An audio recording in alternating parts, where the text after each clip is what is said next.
तरीन वीडियोस के लिए हमारा YouTube चैनल सब्सक्राइब करके बेल आइकन प्रेस करिए ताकि आपको मिले हर अपडेट सबसे पहले।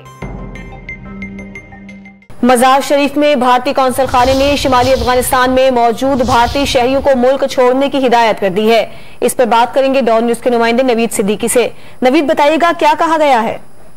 जी, अफगानिस्तान में रोज बरोज हालात बिगड़ते जा रहे हैं और तालिबान दावा कर रहे हैं कि मुख्तलिफ सूबों और इलाकों पर उनके जो है कंट्रोल संभाल रहे हैं। तो तमाम तर सूरत हाल में भारत ने अपने तमाम शहरियों को अफगानिस्तान छोड़ने की हिदायत जारी कर दी है और मजार शरीफ में भारतीय कौंसलेट ने शुमाली अफगानिस्तान में मौजूद भारतीय शहरियों को मुल्क छोड़ने की हिदायत कर दी है और आज शाम मजार शरीफ से उनके लिए खुसूसी फ्लाइट का इंतजाम किया जा रहा है और जो बाकी बच जाने वाले जो उनका अमला होगा उन्हें एहतियाती तदाबीर इख्तियार करने की हिदायत जारी कर दी गई है। ताहम ये इस वक्त तक इत्तलात का मौसूल हो रही है कि तकरीबन 90% से ज्यादा जो उनका अमला होगा भारतीय कौंसलेट का, उसे वहां से खुसूसी फ्लाइट के जरिए ले जाया जाएगा और दीगर शहरों में जो भारतीय कौंसलेट हैं वहां पर भी शहरियों को मोहतात रहने की हिदायत जारी कर दी गई है और दीगर इलाकों और सूबों की सूरत हाल का जायजा लेने के बाद उन्हें अपने स्टाफ को निकालने की जो है वो तैयारियां की जाएगी। ताहम इस वक्त